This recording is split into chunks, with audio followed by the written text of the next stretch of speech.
Help support Friendo Club by going to patreon.com/Steven Larson or clicking join at youtube.com/Steven Larson. Access to bonus episodes, question threads for the Going In Raw podcast, and entry to our monthly wrestling predictions challenges. Join the Friendo Club today.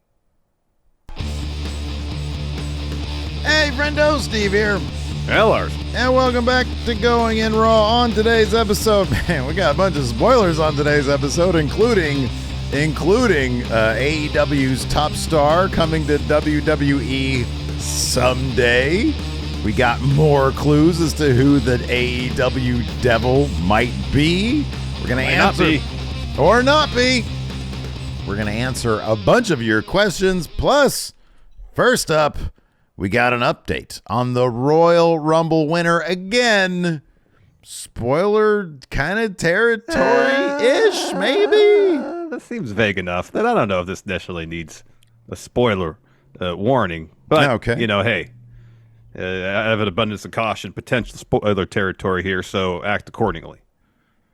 Talk about Royal Rumble. It's Rumble season. It's in my opinion, the most exciting time of the WWE calendar is the road to Royal Rumble and the Royal Rumble pay-per-view itself, because it's got 2 Rumbles in it. Oh, dude, debuts, call-ups, returns, all sorts of stuff can happen in the Royal Rumble. We don't know. Storylines crossing over. Oh, yeah. Rumble season's exciting. I love the Rumble. Anyways, now that CM Punk is back in WWE, in case you hadn't heard, could that have changed the company's plans for the Royal Rumble and perhaps WrestleMania 40? According to SE Scoops, the answer, at least for now, appears to be...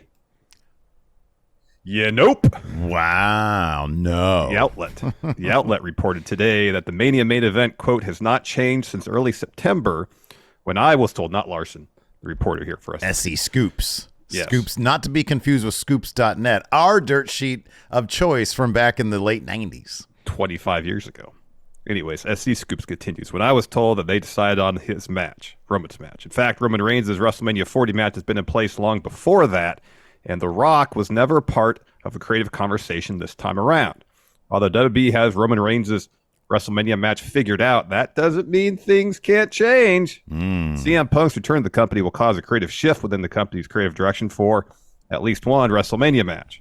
I was told in September that WWE already had their men's Royal Rumble match winner figured out as well. And I was able to confirm, again, not me, this week that the winner has not changed. However, at this point, nothing is, quote, locked in. I was told by a tenured source within WWE, again, not me, SE Scoops.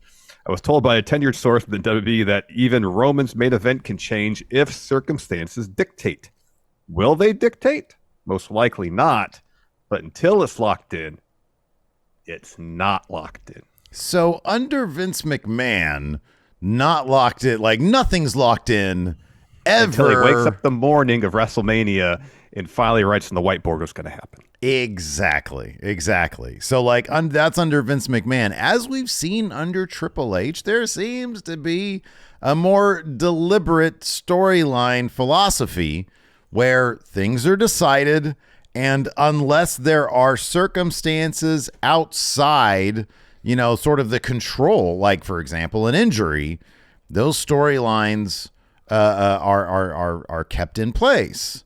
Well, in the case of CM Punk, yes, that's, so I don't know. Like CM Punk is a pretty big, as we've seen over the past week, he is a pretty big disruptive force.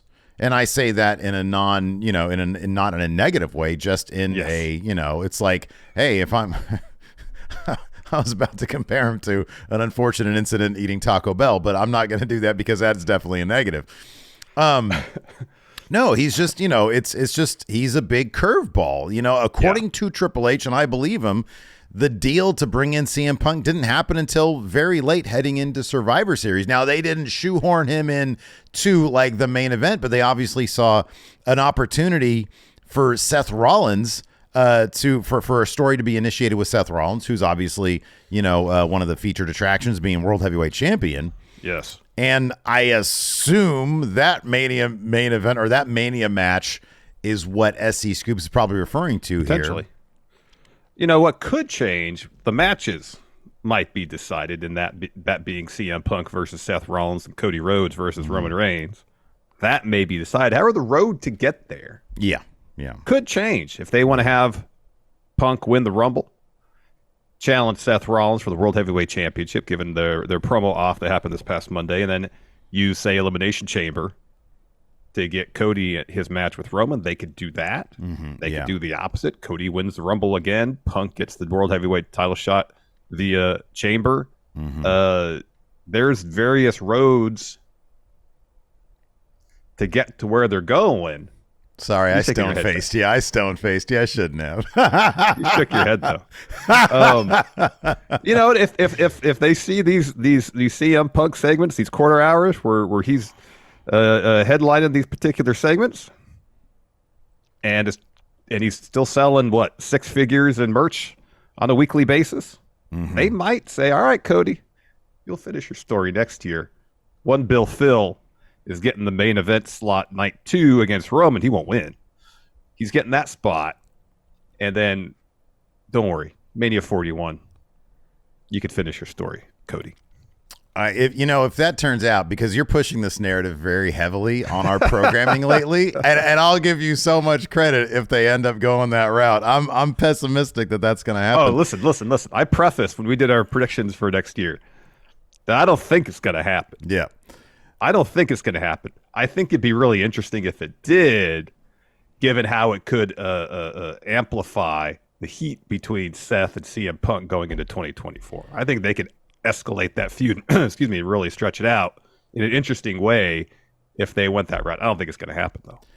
I think that one thing the arrival of CM Punk could provide, and I think that you're right in terms of, I think maybe it's less about, okay, Phil is hot, CM Punk is hot, let's roll with him in a way that sort of pushes Cody to the side.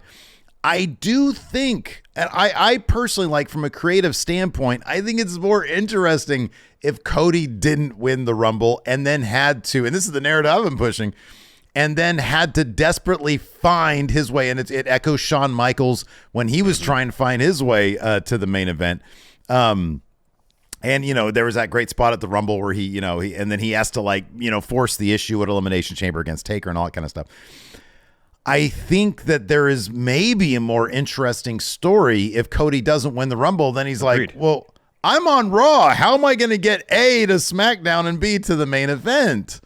I think there's a cool story that can be told. So I don't know from a business standpoint, but with Punk's arrival, sometimes certain things, and we've seen this under Vince, when an opportunity presents itself, whether it's a negative or a positive. Vince was actually really good at turning negatives into positives. The whole crew, when they were stuck in Saudi Arabia because of their business dealings, we had the NXT invasion of SmackDown. Yeah, that awesome. Was really cool. That was really awesome. And we've seen time and time again under Vince, when an unfortunate situation would happen, when everybody got sick in advance of TLC in 2018, I think it was, and we were going to get that terrible Sister Abigail versus Pumpkin Balor match. Instead, we got the dream match of Balor versus AJ Styles. Sometimes situations when you're up against a wall will force you creatively to change things. Maybe the arrival of CM Punk will change things, not necessarily like, oh man, we're forced into this, but maybe creatively speaking, there will be some inspiration that it's like, wait a second, we've got Punk now. That's a good way to, him winning the Rumble over Cody, who now has to figure out a new way. And maybe there's a cool story idea that can motivate the same match that they had in mind and him still finishing the story. Although the whole Hulk Hogan beating his length of his reign, I wonder if they're going to put any importance or any import on that. I don't know if Roman's going to come on TV and like, that doesn't seem like something he'd be like, oh, I'm going to hold on to this title through WrestleMania because I want to beat Hulk Hogan's record. I don't know, modern day record, whatever it is. I just don't see him being like, that's my goal. Well, okay, but internally, I think you're right about that. I don't think he cares. Internally, does WWE care about being able to pass that milestone? I don't know. I think you probably just go to the WrestleMania route. They're already at the point where people are getting really antsy. I know about this, and if you don't strike while Cody is hot, but then again at the same time with business being so good, they might see, oh hey, we're not gonna dump the Roman train, which you don't have to, but Roman is champion. Yeah. We're not gonna dispense things with are that. going so well. Yeah. Right, yeah, but it's like they're quickly running out of shit. The bloodline is run. I love the him Jim Uso. I love that stuff. Great. I am completely willing to understand. It ain't vital programming right now. The bloodline. No, it feels like it's a bit running on fumes right now. It is. But Roman's coming back tonight on SmackDown. Yeah. I'm sure to set up the match against Randy at the Rumble. Maybe down towards Mania season, we might get more crossover with Jay and Jimmy setting something up for them at WrestleMania, whether it's a singles match, tag match. And, after post-Rumble, I wonder if we're going to get things just picking up again. That could be.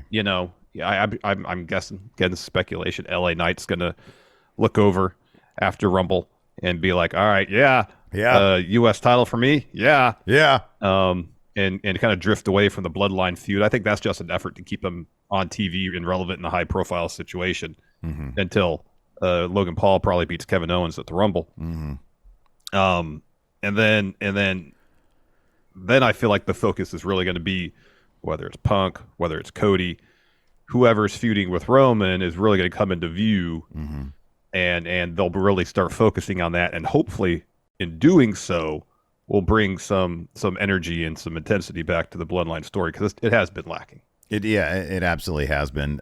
Getting back to this Royal Rumble stuff, though, it'll be, again, this is all sort of keeping an eye on what Triple H's booking philosophies are going to be. I get the feeling that he's going to be steady goes the ship, like, hey, we got this planned out. We've got Cody's story. Now we've got this cool side story that we can tell of CM Punk, and it's huge business, and they're loaded and they're firing on all cylinders. This is going to be coming up to the Rumble. You're right. With Roman coming back tonight, with Punk being around, they're in a good spot.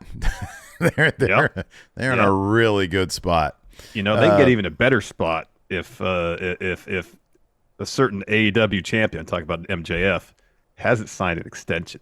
Because although it has been mentioned on TV much of late, it's entirely possible that the bidding war of 2024 is going to be in full effect, especially following the World's End pay-per-view. That's AEW's next show, end of this month. Yes. Let's use that as a cliffhanger, Larson. We're going to talk about MJF and where he might end up in 2024. But first, let's talk about this, man. Congratulations to Going in Raw. Oh, that's us. We did it. Hold on. Steven Larson's Going in Raw WWE and AEW podcast. Full title, please, Steve. Finally hit the palindrome number of 190. Larson, yesterday I was sitting on my bed sideways, and I was looking at the, Were you sitting or laying on your bed sideways? I was laying on it sideways. All You're right. Laying on it sideways. And I was refreshing the sub count, and it got to 198,890, and I quickly texted you the screenshot of that. Yeah. And then I refreshed it again, and it went down to 89, and then 88. I was like, oh no. And then I refreshed it like 2 minutes later, and it had zoomed up to like 894. Blasted right past it. So I didn't get to see the palindrome, Larson. But here's the thing. We did it. And that's the important thing. We did do it, yes. And now from here, it's onward and upwards. We got our holiday office party happening tomorrow, Saturday, noon Pacific, 3 p.m. Eastern. And hopefully that'll be the kickstart to move on to our next goal, which is, of course, 200,002 subs. I'm looking right past 199,991. Looking right past that. So hold on a second. What? I'm not looking past that number because, Larson, every palindrome counts. 199,991 is the next goal. And then guess what? We get to celebrate right after that with 200,002. Why not one? Why one celebration? We could celebrate it twice. Because 200,000 is the next huge goal, Steve. In my mind. 3 times, 3 celebrations. Let's just move on. 200,002. That's what I'm saying. Anyways, thank you everybody for subscribing. It really does mean a lot. We've been struggling to get over the 198,000 sub mark for a number of years. Mm-hmm. And not only past that, at this point, we're well past that and hopefully onward and upward to 200,000 in 2024. So thank you, everybody, for supporting this podcast of ours. It is much, much appreciated. Also, if you haven't subbed, go ahead and sub now. Just because we got the first palindrome doesn't mean we can't set our sights to the next one, whether it's 199,991 or 200,002. I want to get both of them. Oh, yeah. We have to get yours before we get to mine. So I'm looking ahead to 300,003, baby. Sure, let's do it. So if you haven't subbed, please hit that subscribe button, hit that notify bell so you're notified of all our content when it goes up. We got at least 5 episodes going up every week. While you're hitting buttons, hit that like button. It makes us feel good. It does. It makes us feel likes. real good. Yeah. Real good. We get a lot of likes. Really good. I love to feel good. I love to feel good. We like validation. Yeah. We like to be liked. Right. Yes. Right. We want to be Help real. us feel good about ourselves. YouTube locker room leaders is what we like to consider ourselves, and we only get there with likes. Larson, speaking of likes, I like parties, and I love holiday parties. This Saturday. Did you get your eggnog though? Oh, I got to get the freshest eggnog. So Saturday at 11 a.m. Pacific, I'm going to go down and get some fresh eggnog. It's like our star ratings. They're so fresh. I'm going to get eggnog. Are we going to do the Long Boy chicken sandwiches? Yeah. We're going to get Long Boy chicken sandwiches from Burger King, and we're going to have a good old-fashioned holiday party. That's right, 12 Pacific, 3 Eastern, right here at youtube.com/Stephen Larson, and over there at the twitch.tv/Stephen Larson. No artistic nudity allowed over there at that channel. That's off the table. We were getting in contact with our Twitch partners over there, with the higher ups of Twitch, Bob Twitch, and we're like, hey, artistic nudity means full hog, right? And he was like, no, not anymore. So no full hog. I was looking forward to getting the pasties. Yeah, right. Doing the thing where I can that's swing them pasties. around, I want the tassels, which is where you do the thing. That's what I'm talking about. Yeah, pasties right. with the tassels on it. Right, exactly. Spin them around, but I guess it's not going to happen now. Right. So none of that, but a jolly good time. I have an idea for one thing that we can do at the very least. Maybe we can make it an annual holiday tradition. And then, of course, because we hit that palindrome number, at some point soon, we're going to be doing our 12-hour stream as promised. And we don't even know what we're going to be doing for that, but shenanigans to be sure. Oh, we're going to watch we're going to watch that 10-hour wrestling show, aren't we? Don't promise that. We're not going to. All right. I'm not promising. I'm bringing it up as an idea. What about the 12 hours, the 21-hour match? How about that? Again, bending space-time, not really our strong suit here at Going in Raw. Otherwise, I'd have a lot more hair on my head. All right. Let's get back. Same here. Let's get back to this MJF story. So, during an appearance on the Michael K. Show, Cody Rhodes was talking to Peter Rosenberg and mentioned, Cody did, that he sees MJF coming to WWE someday. These transcripts come to you from Feifel Steve. You like Cody a lot. Why don't you read this Cody transcript, Freaking please? love that guy. Yeah, absolutely. So this is what Cody said. I think one day you will see MJF in WWE. That's his doing his Nostradamus. I think one Surprised day he you'll didn't answer this question in the form of a quatrain. Yeah, right. He says, I'm really proud of him. For those that don't know, MJF was one of my recruits and probably the one I'm most excited about because of potential and personality and overall professionalism. One thing I'm proud of him for doing is, if you notice, he put on a lot of muscle and he's put it on safely over the last year and a half. When he does make that jump, I don't know when that is. If he makes the jump, if he comes to WWE, you have to stand across from guys like Drew McIntyre, like Omos, Brock Lesnar. I'm not shaming anyone who's not hitting the gym and clanging and banging with the weights like The Rock would say, but it is part of what we do now. You have to be able to swing a bat with the big boys. Watching him grow physically, it seems like maybe he knows where his future lies. Really, your guess is as good as mine. I never bother him about it because I want to remain the friends we become today. End quote. Larson, WWE confirmed where the big boys play. Look at the adjective. Play. Yeah, it's interesting that he would speak so kind of forthright about this, considering MJF's still under an AEW contract. Or is he? Or is he? Or is he? He may have even signed an extension for another few years. Or did he? We don't know. I mean, the fact that there's been no mention of the bidding war of 2024 in any of his promos over the last, couple months, maybe? Yeah, right. Who knows if he did sign an extension, if he's going to be a free agent early next year. Mm-hmm. Was time added to his deal because he was gone all that time a couple years back. We don't know. No say. Tony Khan's been pretty quiet about it. MJF hasn't mentioned anything about it of late. Given that Adam Cole's probably going to be out for several more months, Yeah, you kind of need Adam Cole to be the one to take the title off MJF if you want to have any sort of fulfilling end of the story. Yeah. So at this juncture, I'd be pretty surprised if MJF wasn't around AEW for a while, but I could be wrong. I could be wrong. I don't know.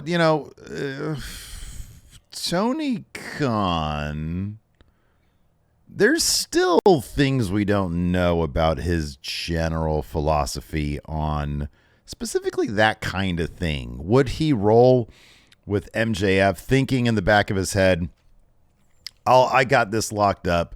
Maybe MJF has given him some indications that he's interested in sticking around once his contract is up. I remember there was that report. I think it was in the Wrestling Observer. I think maybe it was Fightful. They're both, we get a lot of info from both those places. Yeah. And there was the indication that those in WWE felt that wasn't going to happen, that, he was probably locked into AEW. There'd been no, back channel discussions. Yeah. It seemed like it was a non-issue, which made me think, okay, chances are he's there in AEW. And like you said, he's probably going to be there for a while. I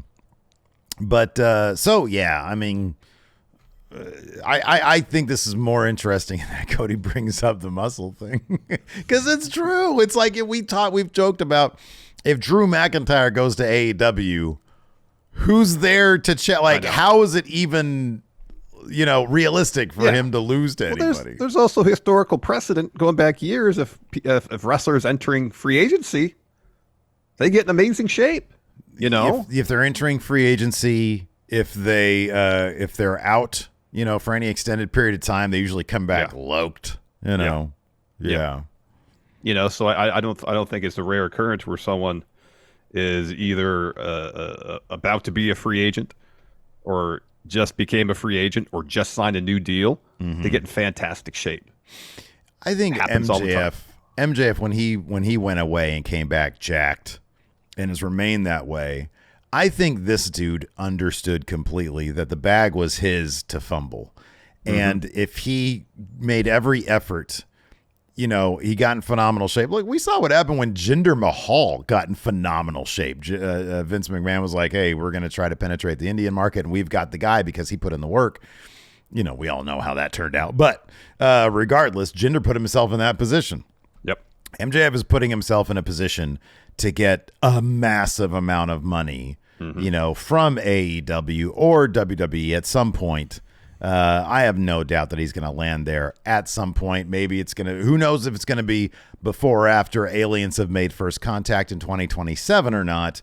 Maybe it'll be, if he signed an extension this year, maybe mid-year 2025, we'll be looking at that. Maybe heading into the Rumble 2026 will be a possibility depending on what kind of extension he might have signed with AEW, if that has in fact been the case. Yeah, which we don't know. I would expect if he had at some point in early 2024, AEW is going to make a deal about it. Yeah, I think so. Yeah, you would think so also. I wonder if maybe after this whole Devil storyline, when MJF, I don't know how it's going to shake out, if MJF's going to end up, being triumphant over all this. Yeah. But at some point, maybe you would think that they would send out some big, press release. We've got MJF locked up until whenever. Yeah, you'd think so. Because it's a big deal. You should celebrate that. Absolutely. He's like the guy who's keeping your company glued together. You saw what they did to announce the signing of Will Ospreay. Mm-hmm. Yeah, right. Yeah, and this you think they'd at least do that for MJF? Absolutely. Yeah, for sure. Speaking of MJF, hold on, bruv. Hold on. Listen. Pipe down, bruv. Pipe down, Steve. We're on the next story. MJF is involved in this Devil storyline, in case you hadn't noticed. Devil. So, given the number of times AEW's Devil's goons have put someone through or attacked people with glass, there's a lot of speculation that Jack Perry could be the mastermind behind all this, or at least involved. However, A, quote, high-level source within AEW reached out to Fightful following this week's Dynamite and stated that they didn't believe that Perry was involved in the angle. Fightful adds that Perry's suspension following a backstage incident with CM Punk was up a while ago, but he hadn't been back at shows. So, explain Jack Perry obviously laughing behind the devil mask then, please. Yeah, so it was clearly him. Clearly they're making references with the glass stuff. That much is so obvious. But, that could be one of those things they're trying to throw people off. Oh, yeah. I kind of feel like it's a not subtle way of trying to throw people. I really do. I think they got him. Hey, Jack Perry, can you laugh into your iPhone and text it to us real quick? Yeah. And then he did that, and they used it. And they're keeping him off TV to keep people thinking that it's maybe him, to try to lead people away from Matt Cardona, because it's clearly Matt Cardona.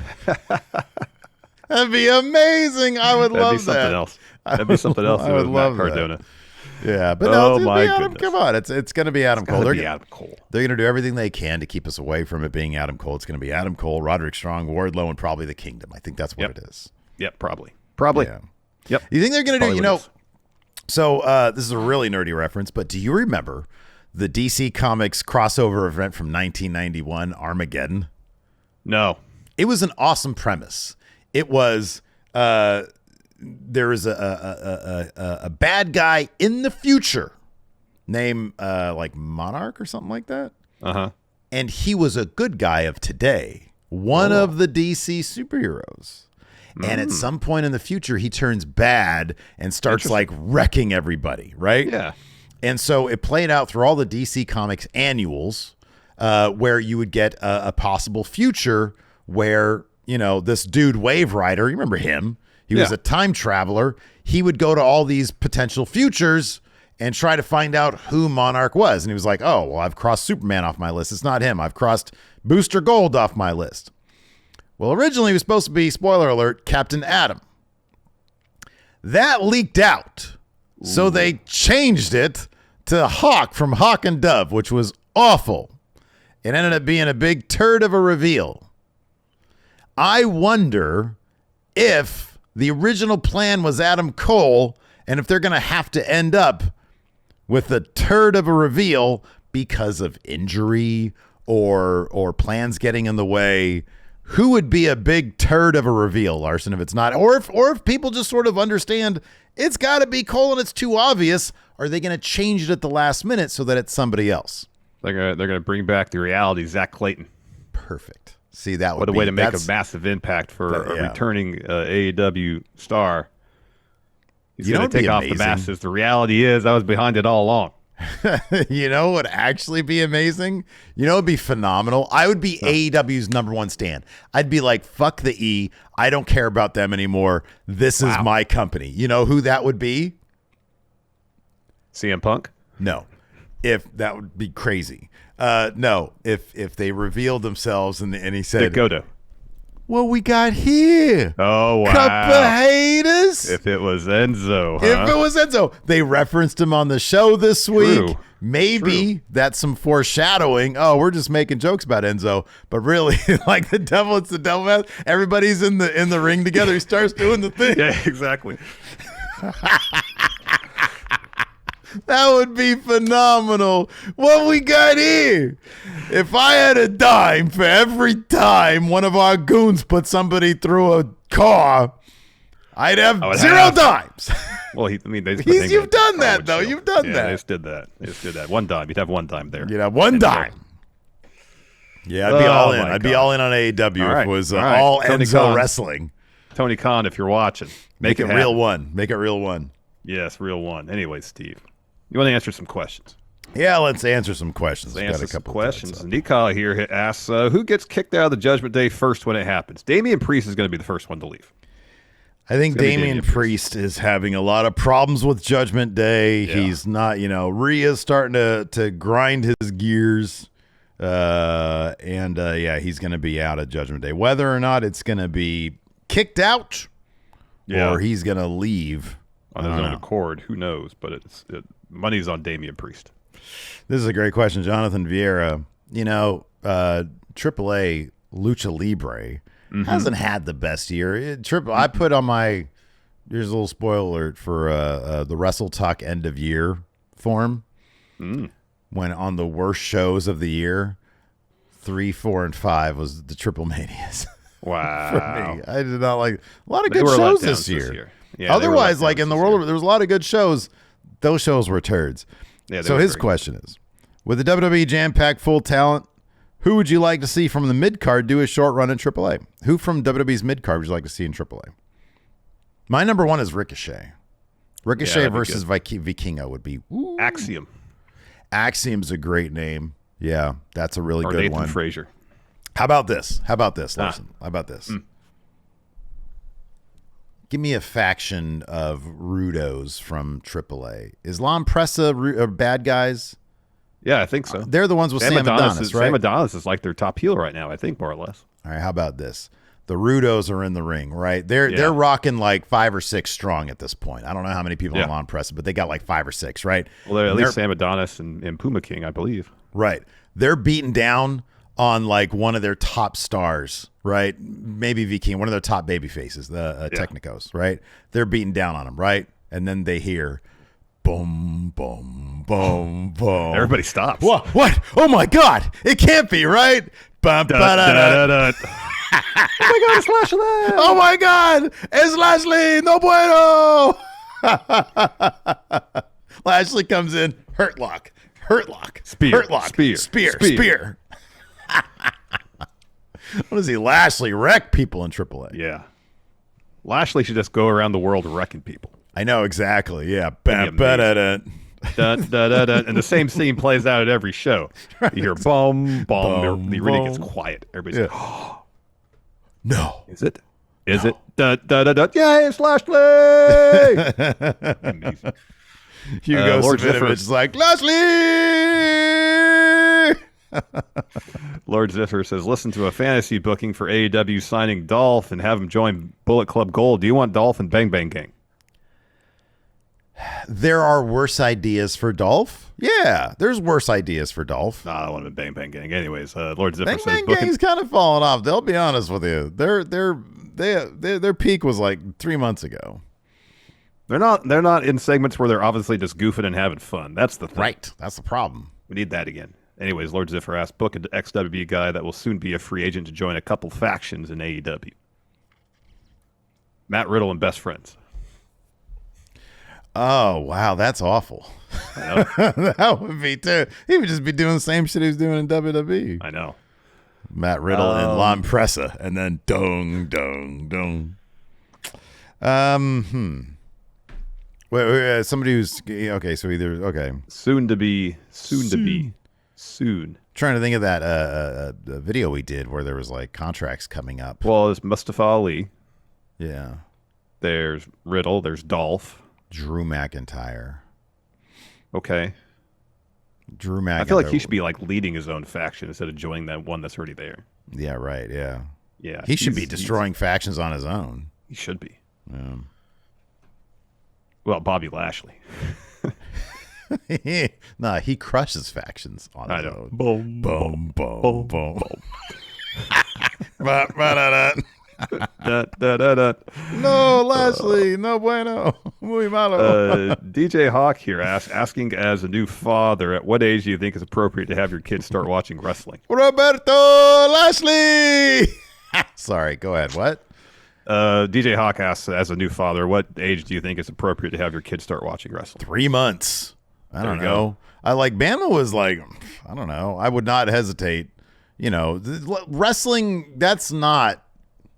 I'll be honest with you. I don't really think there's any sport or entertainment sport that like kids are too young to like. I will say this though. I'd wait till the kids were older to say, "Oh, here, let's watch Texas Death Match or something like that. Something that's violent and bloody." I would wait a little bit. So but, yeah, your normal wrestling match, yeah. I would hesitate to show my child anything from like the Ruthless Aggression era. Yes. Like all Vince being lecherous, I would never. I wouldn't. Stuff. Yeah, absolutely. Yeah, I wouldn't show her any of that stuff.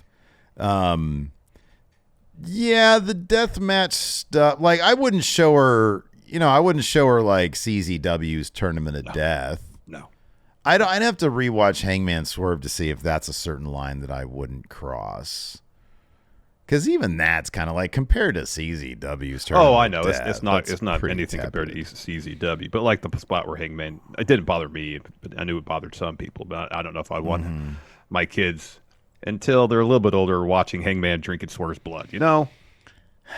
Yeah, I mean, I think Bama's response would be like, ew, that's gross, which is the same as my response. Yeah. I mean, I told her, like, when the first time her eyes perked up when I had wrestling on the TV, I explained to her this is a performance.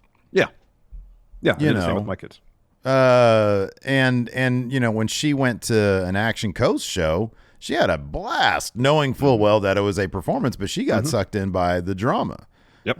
Yep. So yeah, I don't know. I don't know that it's significantly like, I don't, the one thing that like the one show that I've actually had to stop watching because, Bama likes to float around the house and I don't want to be watching this particular thing while she's floating through the house. And it's The Boys. Yeah. Anything that's overly gory or shock value. Yeah. I'm like, no, you don't, this is not appropriate. Yeah. But beyond that, like, there's not a lot. She knows not to use curse words if I got a show on that has curse words. Alex Foster, do you guys fear that Cody might not be that compelling heading into his rematch with Roman? I still don't feel he's been presented that interestingly. He's got to have more adversity. Just can't win the Rumble and have a clear path to the Mania main event. Adversity. Have him get eliminated in the Rumble. Have him have to scratch and claw and fight for a spot in the chamber. Yeah. Yeah. And have him have to really face serious adversity in the chamber match to win it. Yeah. Yeah. Maybe even, little story beats like this. What if he's making his best pitch to get into he loses the Rumble, he's making his best pitch to get to the chamber, right? For a number one shot at Roman Reigns because Punk has decided on Rollins. And all the spots fill up. And he's like, damn, I'm the outside looking in. A little bit of happenstance. They kayfabe an injury. So Cody's able to get in the chamber. And it's like, man, because that happens in life. Sometimes like, oh, dude, I got lucky on that one. One little bit of happenstance leads to him getting there, but also through his own force of will, force of, of what he can do, of taking every opportunity and running with it. Mm-hmm. But also a little bit of that happenstance, like they should be exploring all that stuff, from a plot perspective to make it interesting. There's a whodunit. Who laid out this wrestler? Hey, yeah, exactly. I love a good whodunit mass attacker type situation. It was Cody all along. Maybe it was. Maybe it's never resolved, but there's always little hints about it. Maybe it's like that. Man, I'm dropping all sorts of nerdy references. There's a great episode of Deep Space Nine when Captain Sisko has to use a lot of underhanded means to drag the Romulans into the Dominion War. And he's like, can I live with myself? I can. And then he deletes his personal log that he just confessed to it all. Ooh. Wow. What if Cody is like, it's never really solved, but it's always like kind of known that it was Cody that did it. It's Cody. Ooh, Yeah. That could be good. That could be good. Time More here says, as we approach the end of this first Continental Classic, what lessons do you think AEW can learn from it and take for improvements for next year's one? It's been like the highlight of the fall for AEW. And I don't know necessarily what they can take and learn from it to make improvements from next year's one.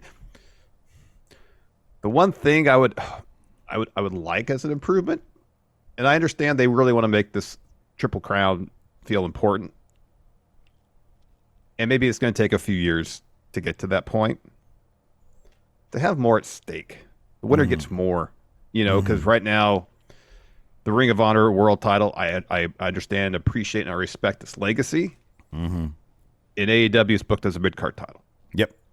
New Japan Strong, their open weight title, kind of the same thing. I know it's the top belt was on a week-to-week basis on Strong. but in the grand scheme of New Japan, it's a mid-card title. Mm-hmm. And if they get introduce this new Continental title to AEW, it's going to be another mid-card title. Mm-hmm. Yeah. Now, if you had this Triple Crown and there was a thing where you can be like, all right, kind of like the with the X Division title, you can cash that in and get a world title shot. Something that'd like be great. that. Yeah. Yeah. Something so I understand they don't want to mimic the G1 exactly and have the winner get a title shot. I get that. They're trying to add their own spin on it. I appreciate that.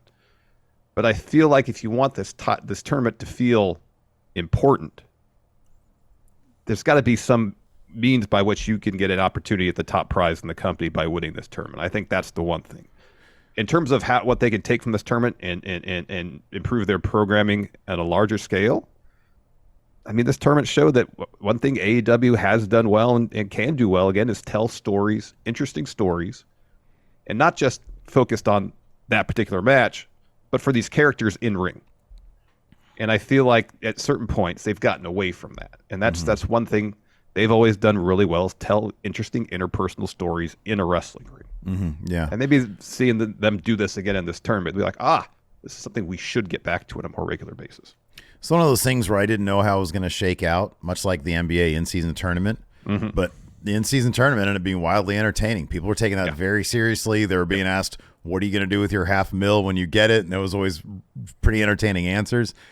The in-season tournament added stakes. There's talk about wanting to add a guaranteed 7th seed if you win the in-season tournament. And I think, like you said, adding some sort of X division, what do they call it? The option B, C, whatever it is. Adding that to it, I think would be also pretty cool. And I honestly think that something as simple as making it a yearly tradition. It's a great block of programming that you have for a couple months. And if you are able down the line, because people know it's a tradition, it's on the schedule every year around the same time. And you add, it could be another route for somebody to try to get that title shot. And much like the Rumble, much like the G1, it's like, who's going to win and who's going to main event? The Rumble, WrestleMania, G1, Wrestle Kingdom. Maybe what they can do for the next one is have it, and they might not want to do it too close to each other, is have it in the build up to All In, because they're kind of shaping up All In to be their WrestleMania, the annual stadium show. Yeah. That might be something they can do to kind of improve it. Assuming they're gonna put any sort of stipulation that you get a title shot, which I don't know if they're gonna do anytime soon. Yeah. I am the Rocky Feller says, I would love to see Bobby Roode in the Rumble as number 2 so we can get a full glorious domination entrance one last time. Who else has an entrance you'd want to see in full at the Rumble? Of course, Bobby Roode had a really terrific, entrance. I know he's been working and he's apparently been, impressing a lot of people as a producer backstage. Yeah. I don't know what ring shape or what, his clearance is to wrestle again because of, the fusion surgery he had. I just don't know. Yeah. But in a perfect world scenario, I would love to see that. I think people would love to see that. Go ahead. Imagine this. Number 2 at the Rumble. It's Psycho Sid. Oh, wow. And that panel of fireworks that spelled out his name? Sid, yeah. The Rumble a few years ago, you do that, but like on an enormous scale. Oh, yeah. They should do an ARG of that. That'd be great. No. It's got to be practical. Practical? Real. Okay. Yes. Cool. I'm going to go with Enzo Amore in Devil Mask. All right. Yeah. My name is AEW Devil. And you can't teach that. My name is AEW Devil. Well, what do you always say in his intro? My name is Enzo Amore. And I can't remember. I can't the whole remember. thing. Yeah, he had a whole spiel. But Enzo has to come out third because he says, "What do we got here? A certified G and a bona fide thug, and you can't teach that." And this, he's got to come out. He's got to come out third and look in the ring and say, "What do we have here? A cup of haters. What do we have here? A cup of haters." Hey, Cody, go back to AEW. I'll scare you because I'm the AEW. Blake Whitehouse says, what are your biggest goals and challenges for the channel in 2024? Goal number 1, 200,002 subs, baby. That's my goal number 1. I think to place a heavier priority on Friendo Club Wrestling, our secondary channel. We've been sort of toying with a lot of stuff. We've been experimenting with a lot of stuff. And I feel like it's the kind of thing, though, that's like, obviously it's not the priority that this channel is because this is our biggest revenue stream. Yeah. But yeah, I'd say like try our damnedest to build that. You know, I think there's some fun stuff that we can do. You know, fitting into our schedule is not always the easiest thing to do. But I think there are some creative ways we can even do some stuff remotely that isn't just like, you know, the standard 2-window thing that you see here. If we can't fit in a lot of stuff in person. But I love the in-person stuff. I think it's a different dynamic, and I think it's a lot of fun. Yeah. So I'd like to grow that and do some new stuff with that. Yeah. So yeah, that's you know, but you know, I think we've been doing really good with what we've been doing here. I think 2023 has been a really good year for us. Yeah. Well, in terms of the channel, in terms of the channel and the business side of things, definitely. Yeah, everybody dying in my orbit has been fucking bullshit. But there's a lot of things outside the business aspect that's not been great. Sucked balls this year. This year needs to fuck right off. Is my thing. It really does. Yeah. Get out of here, 2023. Get out of here, 2023. Get out of here. 2023, you a hater. You a hater. A hater. Yeah. Let's see here. Samuel Raja says, what are both of your favorite theme songs of all time? One song. I think I know yours. That's pretty easy. All right, what is it then? It's Cause Indian All-Right. Yeah. Mine? I don't know how you can get better than Cause Indian All-Right. Yeah.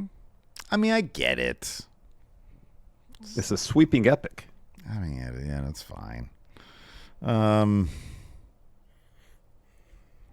Mine is probably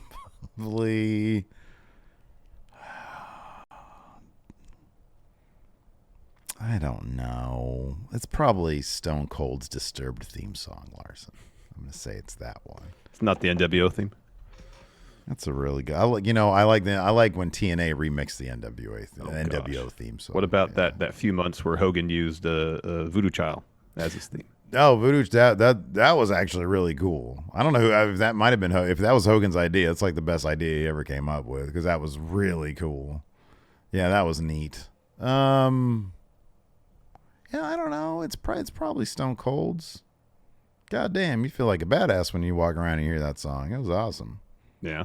Maybe Aleister Black's NXT theme. That was awesome. Yeah, that was really good too. No man is truly evil.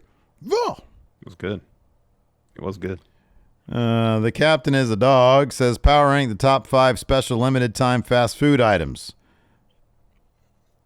Wow. The McDLT kept your hot side hot and your cold side cold. Yeah, right. Yeah, all you do is flip it over, bang. I mean, that's innovative right there. It really was. All that styrofoam.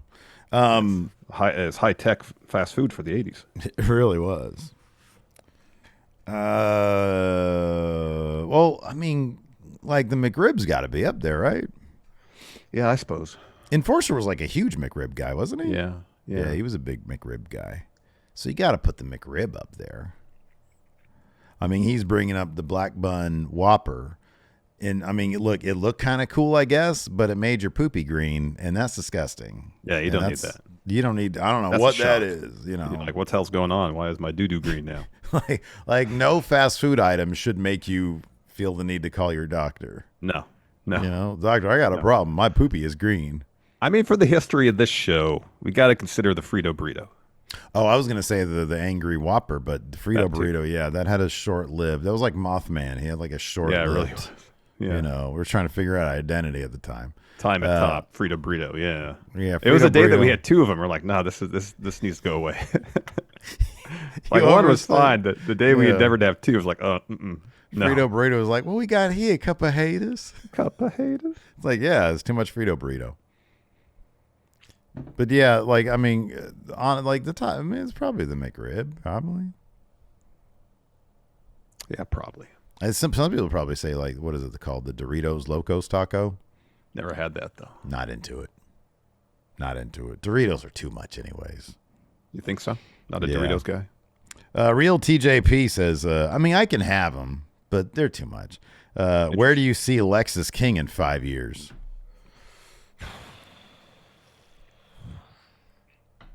Can I say still in NXT? Is there going to be something lower than NXT in 5? Are they going to bring back Evolve and make that NXT? Lower than NXT is he gets released. Well, that's what I'm saying. Are they going to, come up with something for developmental for NXT? Probably not, unless they get the global localization thing done. At this pace, do they just need to stop like developing anybody like beyond who they already have? They've got too many people. WWE, they've got too many people. I don't know what they're going to do with all these people. Yeah, because they're all going to have extended careers because they just take really good care of themselves. Yeah, Axiom's going to have like a 50-year career at this point. I know. Guy's in phenomenal shape. He's a phenomenal wrestler, too. Like, look at Bobby Lashley. He debuted like 35 years ago. Like, he is old, and he doesn't look a day over like 26. I know. And he still moves the way he moves. Like, I know. It's incredible. Yeah, it's crazy. Dun, dun, dun, dun. Shit. Uh-oh. Boom, boom, boom. Boom, Everybody stops what they're doing. boom. Yeah. Dun, dun, dun, dun. It's Lashley! Roberto Lashley! Why do you move your head like that? It's a very, it's an homage is what I'm doing. Roberto Lashley! Oh, man. My name is AEW Devil. Oh, that's my favorite. Anyways, that's going to do it for the show today. Thanks, everybody, for tuning in. We appreciate it. Hopefully, you'll join us for a holiday party tomorrow. Yes. Eggnog and Long Boy chicken sandwiches. I'm going to have to call my doctor. Anyways, that's going to do it for the show. Thanks, everybody, for tuning in. See you around. Goodbye.